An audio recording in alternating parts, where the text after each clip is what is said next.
Howdy everybody, my name is Matt Burns. It is May 7th, 2025, and I just wanted to talk about what I've been thinking about today. So I saw, while I was doing some work in the office, I was watching the Billy Strings podcast with Theo Vaughn.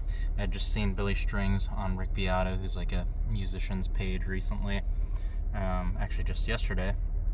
But that interview was more like music based, and I ended up watching Theo Vaughn's podcast with him, and he talks way more just like life stuff. And Billy Strings was super open about all the stuff growing up in his life and like what his life is like now. And he's 31, 6 years older than me, or soon to be 5 years because my birthday's in a week.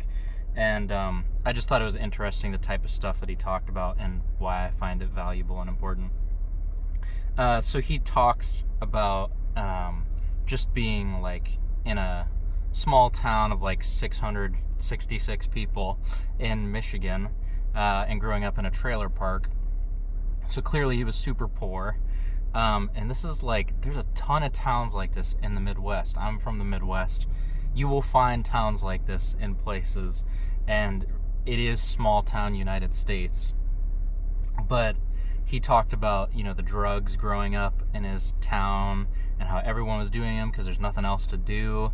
And that is, if you're from small town United States and you haven't heard that, I'd be shocked. But the thing that he brings up, a lot of what he brings up makes me think about how, there are just so many people who have to grow up too soon. They see things like, hard drugs by the time, they're a teenager.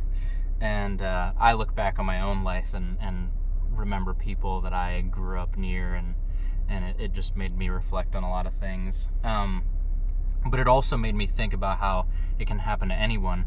Billy Strings, he's lucky because, clearly he's worked very, very hard, played 25 plus years of guitar and played it at a high level and devoted his life to it. But, there are a lot of people out there stuck in these towns or stuck in places where there is just not a lot of way to get ahead or to get out of the environment they're in.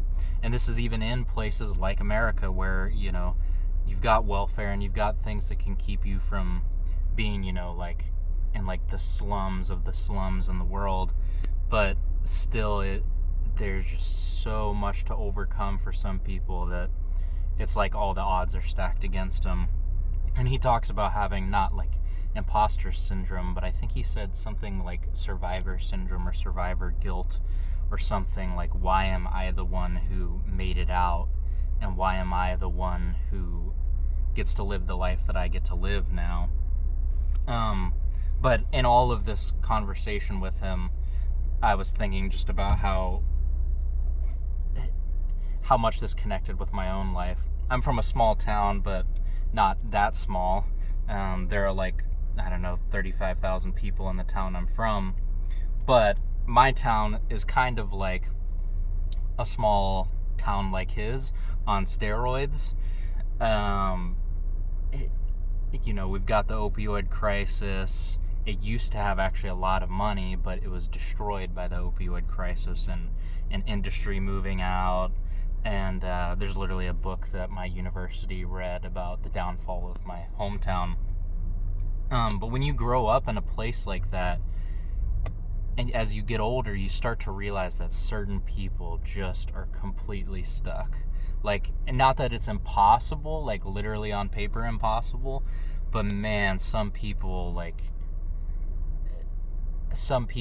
just have the worst end of it.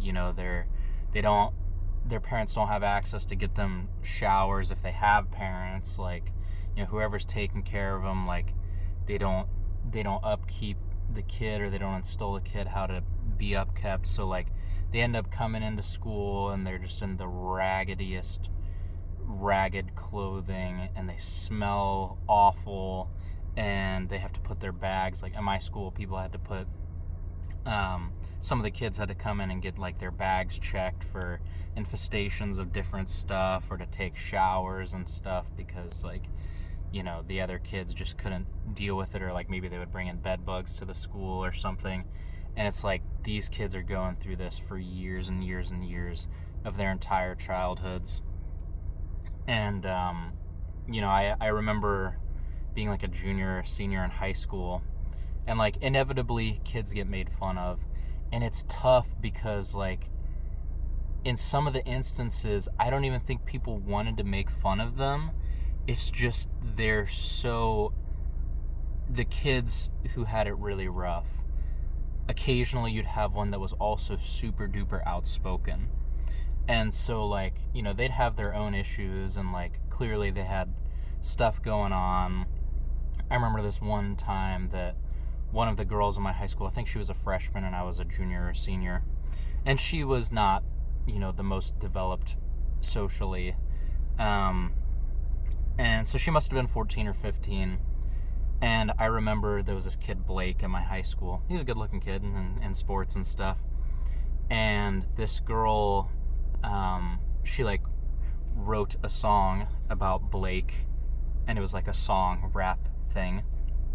And it was a comical rap. Like, it wasn't a great, like, there was no rhythm, there was no semblance of music. It was really just like poetry in a little bit of a feel, but it was tough because like I didn't want to like make fun of her, and I don't know that I ever did outwardly make fun of her. Maybe I talked with my friends about her, because like it's hard not to talk about something that visible. But like, she's like posting like, I love Blake song number 3 for Blake on YouTube, and then weeks later like, I'm gonna put like number 4 on YouTube, and like you're gonna love me when this song's done.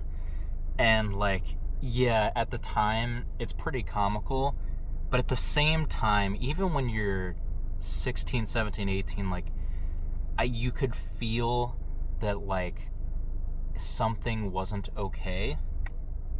Or like one girl, her dad, like, I think the girl got some kind of suspension or something for something to do with like photos of a particular nature. And I think people had also been like poking fun at it or something. Like, I can't quite remember. This is like almost 10 years ago now.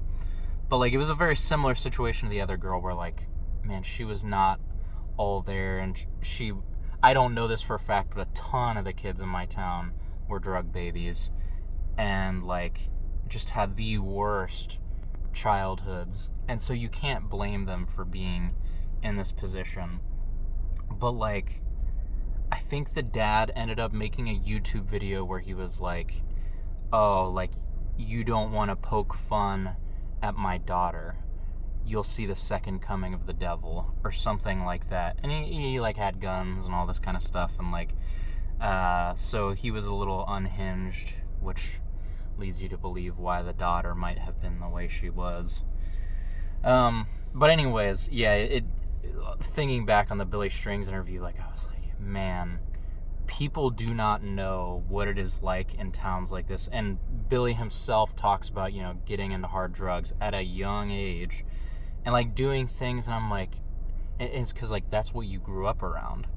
And I grew up around people like that too. Luckily, my close friends, like, my friends had it rough. I had it really good. I was like the only person whose parents were together, and somebody wasn't on drugs, and like somebody didn't freaking get like what's the word, when you're kicked out of the deported to another country because they're abusing their kids. But anyways, there's so much stuff going on, even with the kids at my school who were in like the AP and honors classes, the kids who like you would think are like doing well or in sports or cheerleaders or whatever. You start to realize, God, man, so many people are going through it. And sometimes I have written down here in my journal that you don't know what it's like and how bad things are in those situations until you go somewhere where people are not like that, or people don't know what it's like to be like that. I remember my second year of college, I really didn't talk to anybody my first year of college aside from my roommate. And my second year of college, I started getting out more and talking to people. And I would talk about my friends, and I would talk about, my hometown and stuff. And some of the kids who came from better places, they were like, what is wrong? What is wrong in your hometown? And for me, I was just like, that's just where I'm from. I didn't realize, I knew people were rich in other places, but I didn't realize that somebody could go through and not experience, some drug situation at their high school that was really obvious, or severe personal problems between people. So I just thought, that's some degree of what everywhere's like. And everybody has problems, including rich people, and people who are happy. But, life is crazy. I have written down after it that speaking about it is the antidote to me. Billy Strings talked about all these crazy stories, and he mentioned in it, and Theo Von mentioned in it, that they don't want people to feel like they're glorifying drug use or whatever, the partying, whatever. Of course, drugs are weird because people will have a great time associated sometimes with drugs, because why else would people do them? But he also talks about these things, he talks about it just being awful, and of course it is.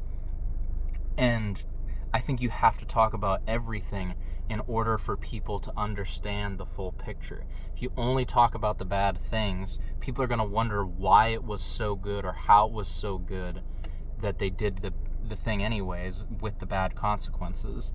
And so I have my own respect for him now, talking through things like that. I also have written down here that people have no clue what things are like for others, even the people that are close by them. In your own hometown, somebody, no matter how rich you are, no matter what your situation is like, somebody has got it way, way, way rougher in a way different way than you could ever expect or even consider. I just think back, really, I always think back to high school and just those people who, looking back, they were just really set up with a poor hand. And I have written down here as well that the only way you can really understand these things is when you talk to people about it, and when you talk about your situation.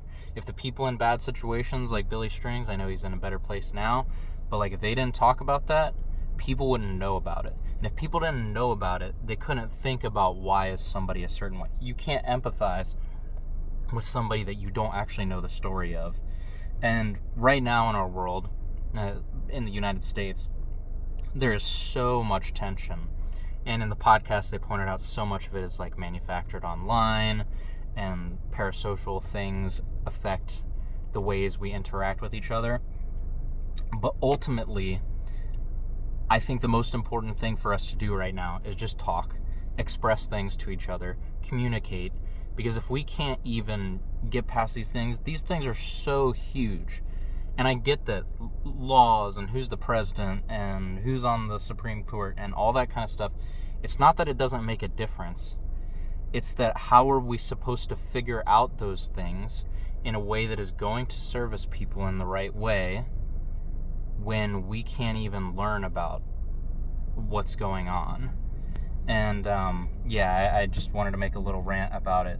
So the best advice I could give today to myself, and hopefully somebody watching, is that we have to get out and talk to people more. We have to connect with people. We have to meet people who are not like us. We have to go to places that are not like where we're from or who we're around, and we have to make friends and get to know each other. It is the only way. Have a good one.